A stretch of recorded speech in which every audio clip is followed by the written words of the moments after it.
Hello అండి. వర్షాలు పడుతుంటే ఏదో ఒక స్నాక్ ఐటెం తినాలని మనకి చాలా కోరికగా ఉంటుంది కదా! అయితే ఇది స్వీట్ కార్న్ సీజన్ కదా!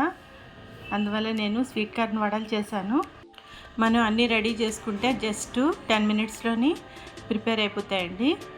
దీనికోసం ఒక 2 కప్స్ స్వీట్ కార్న్ తీసుకొని మిక్సీ జార్‌లో వేసుకున్నాననమాట. ఆ స్వీట్ కార్న్ తగ్గట్టు కొన్ని పచ్చిమిరపకాయలు వేసుకొని మిక్సీ చేసుకొని అందులో కొంచెం జీలకర్ర, కొంచెం ఉల్లిపాయ ముక్కలు, కొంచెం క్యారెట్ తురుము, కొన్ని స్ప్రింగ్ ఆనియన్స్, కొంచెం కరివేపాకు ముక్కలుగా కట్ చేసింది, తర్వాత కొంచెం కొత్తిమీర తరుగు, తర్వాత దానికి తగ్గ సాల్ట్ వేసుకొని దాని మీద 1 స్పూను బియ్యం పిండి వేసుకోవాలి క్రిస్పీనెస్ కోసం.